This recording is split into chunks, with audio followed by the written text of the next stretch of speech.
Hey, Ryan here. I've ranted for years that there isn't nearly enough emphasis on the mental and emotional aspects of losing weight and health transformation. Everyone's so obsessed with food hacks or eat this superfood to lose weight, do this exercise to burn body fat. And these things obviously have value, but if your habits, mindset, behavior, and so on don't also change, any efforts to follow a diet plan and exercise regimen are going to be short-lived anyway. So in this video, I want to break down some of the key mindset shifts I had myself when I lost a little bit of weight back in the day.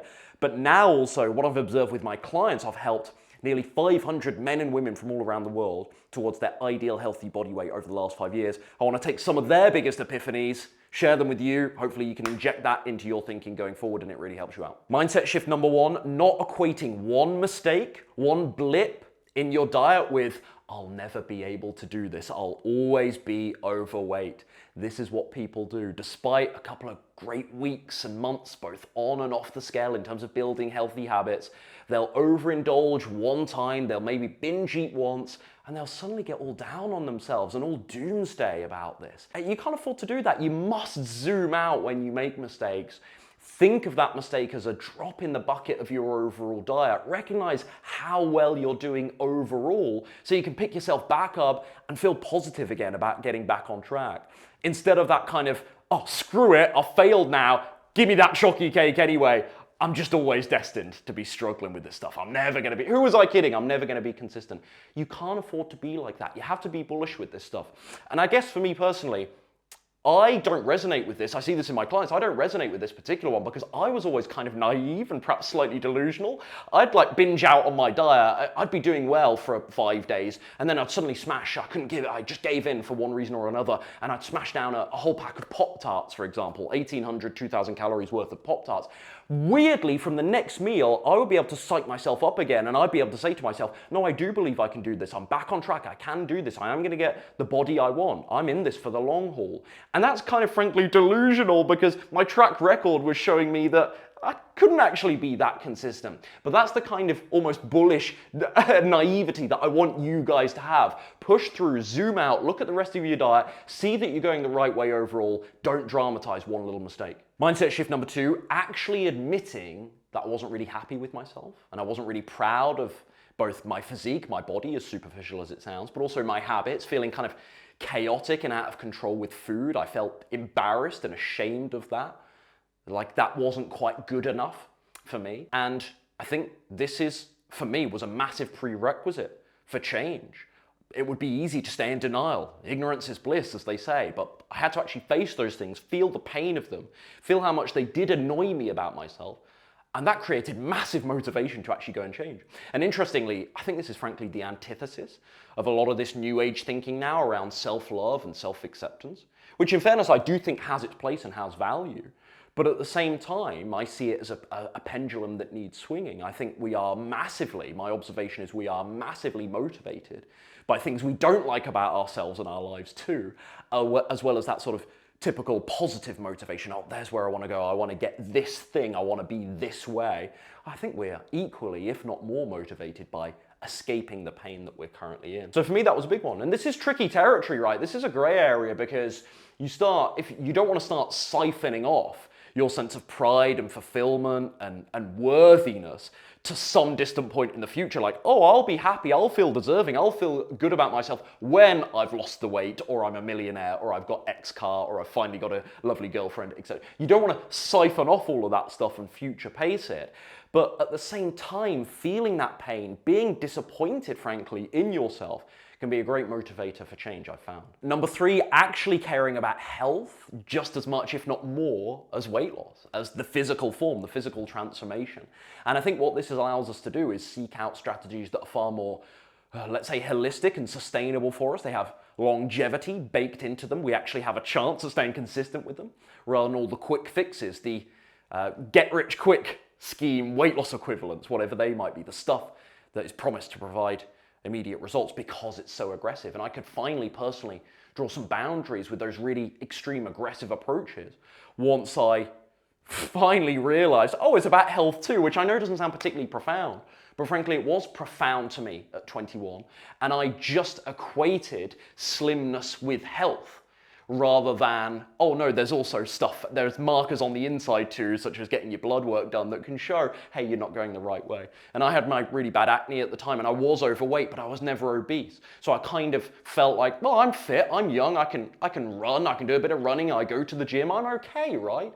Well, no, absolutely not necessarily. And so for me, that all switched because I was doing a lot of the flexible dieting stuff, as many of you know if you've been following me for a little while. So I was sneaking junk food, naughty stuff into my diet, having an awful lot of meat and dairy back then, an awful lot of saturated fat in my diet.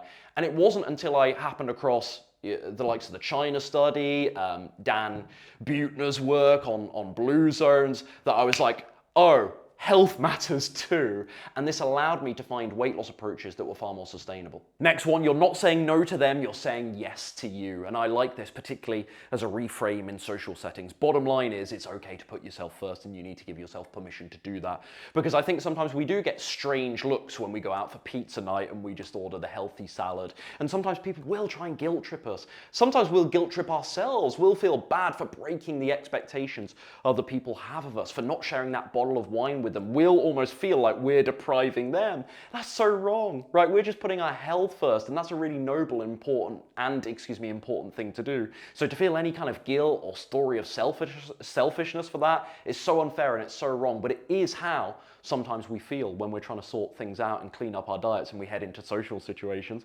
And we do get those strange looks and sometimes a little bit of a hard time for doing what we're doing. So I really like that phrase. You're not saying no to them. You're not taking anything away from them. They might perceive that, but you're not. They can still eat the thing they want to eat, but you're just saying yes to you. It's a vote for your health. Mindset shift number 5, understanding that cravings really don't last that long. Physical hunger lasts and absolutely should be answered. I just want to make that distinction. I'm talking about cravings driven by emotionality or deep-rooted habit.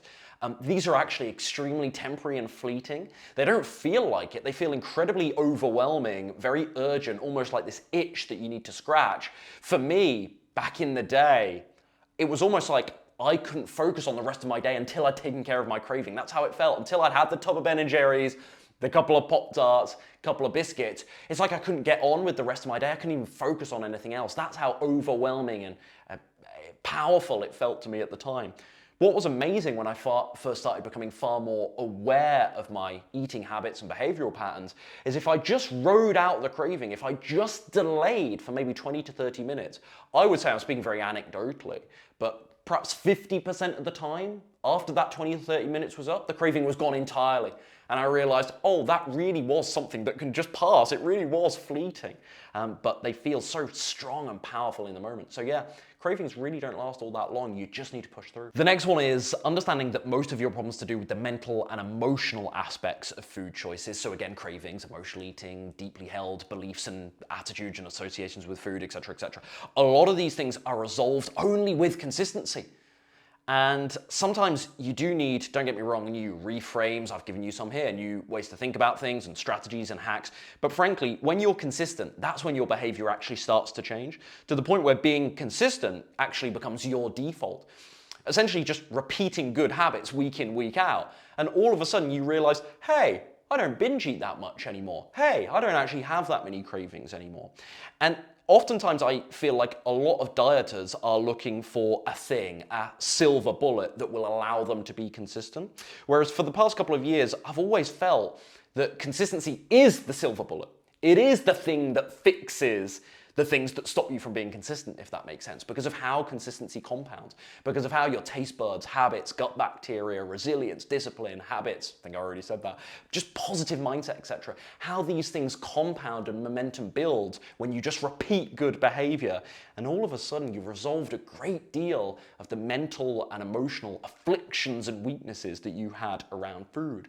And I say this because I think right now the in thing is the in theory is that you need to again heal, fix stories. And when I say heal, I'm talking figuratively, I'm talking maybe spiritually, I'm talking mentally. Heal, you need to feel a sense of worthiness.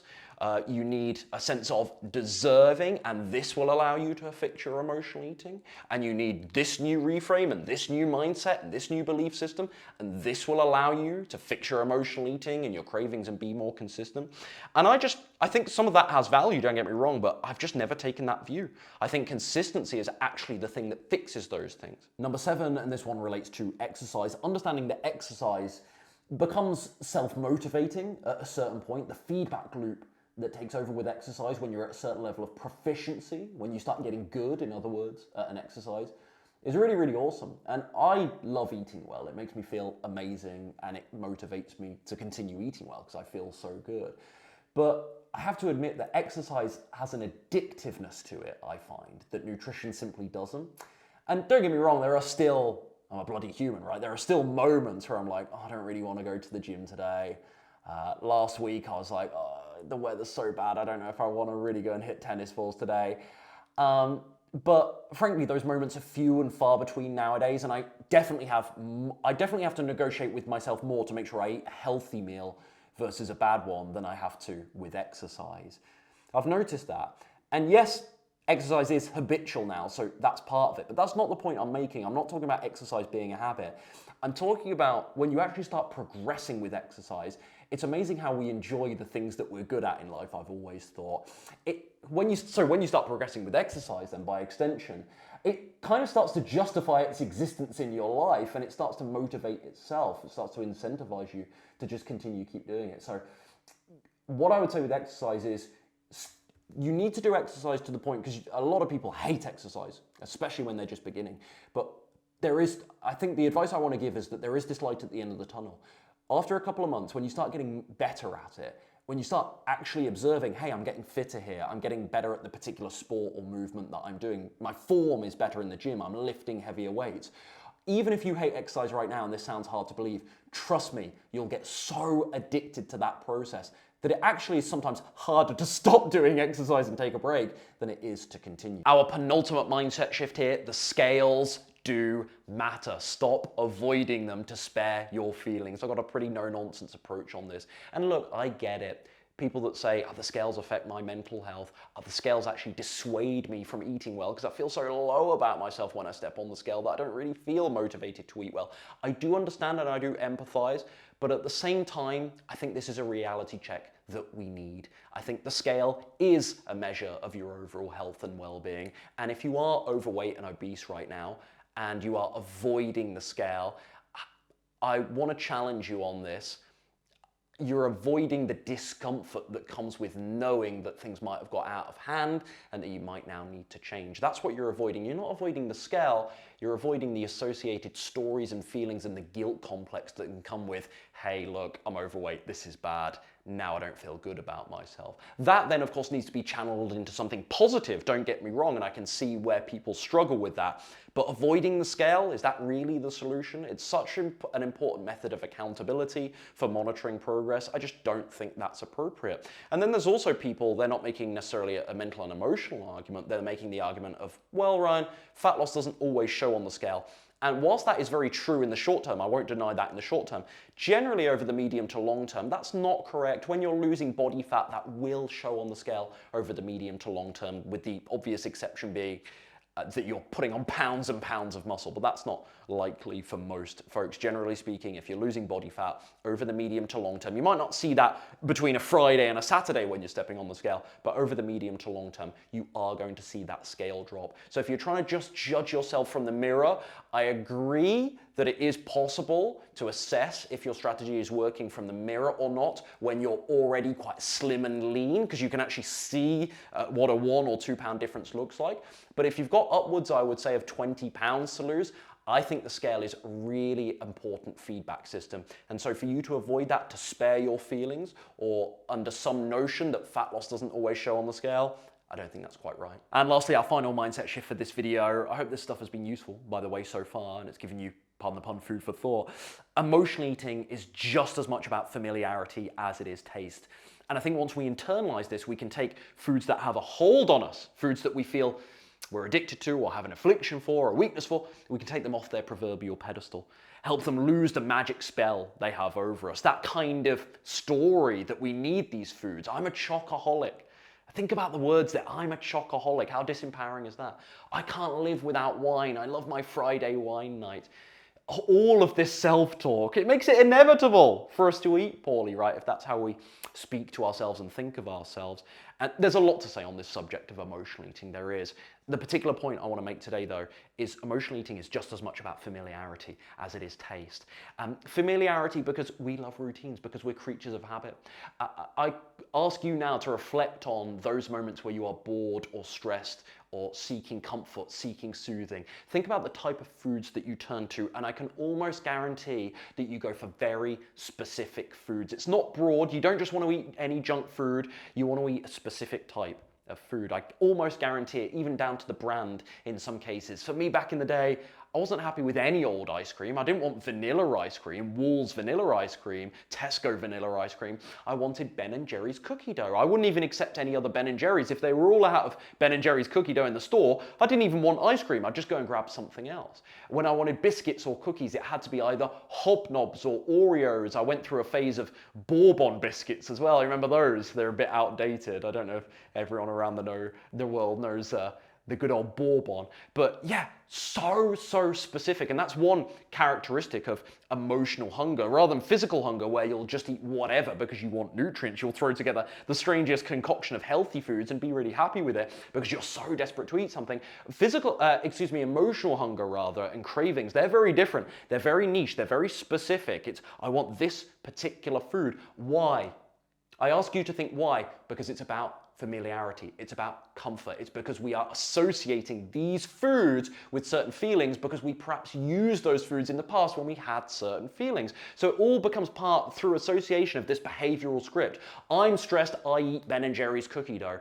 And once you've done that a few times, once you've repeated that pattern a few times, well then it's a cycle, isn't it? Then your brain's like, hold on, we're stressed. When we're stressed, we usually eat Ben & Jerry's cookie dough. That's what we do, Ryan. And it feels so inevitable. It again feels like this train that you simply can't get off the tracks, that you can't stop. And this is why I make the argument that emotional eating is just as much about familiarity as it is taste. When you are feeling charged, when you're feeling emotional and you're having cravings, I challenge you right now, think about how niche and specific the certain foods that you want when you have those cravings are. It isn't vague, it isn't broad, you don't just want to eat anything, you won't accept anything. Someone could offer you some apple, you might have a bit of it, but it doesn't turn you on like Pop-Tarts do or like Ben & Jerry's cookie dough does.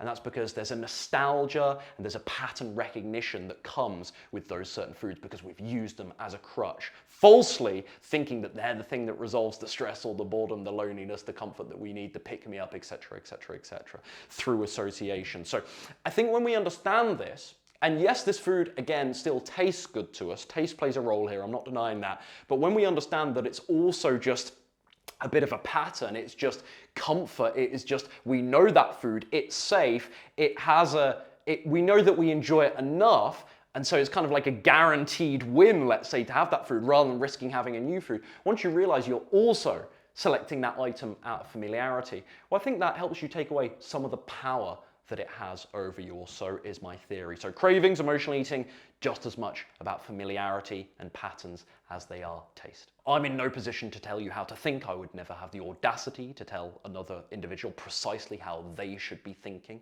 I am not a psychologist. I certainly don't consider myself a mindset guru or expert. I'm no Tony Robbins. But hand on heart, the stuff I've just shared with you, a great percentage of it personally changed my life. A lot of these principles and ideas and reframes, I'm just looking through my notes now, a lot of this stuff honestly has been crucial to me getting in much better shape. And the stuff that wasn't personal to me is stuff that I'm watching my clients improve my clients' lives right now. So maybe I'm tooting my own horn a little bit too much here, but what I've just shared with you, I think frankly is really good stuff, if I don't say so myself. And look, even if you don't take it on board, even if you don't agree with it, hopefully there was a lot of food for thought here. Hopefully there's stuff you can go away, mull over, and then if it feels right to you, if it resonates, you can start changing how you think about some of this stuff. So yeah, hopefully it was useful. If you do want that extra level of guidance, accountability, and support, and if you want to work with me personally to help improve your relationship with food, to get over the hump with things like cravings and emotional eating and self-sabotage and limiting beliefs, fill out the form down below. I'll be in touch to let you know, in the description box rather down below, I'll be in touch to let you know more information about my Slim and Sustain program, where I can walk you through this entire process one-on-one. I don't do any of that group coaching, outsourcing nonsense. You work with me directly. I take responsibility for you, and we're gonna have a personal relationship. So the link for that will be down below. See you soon.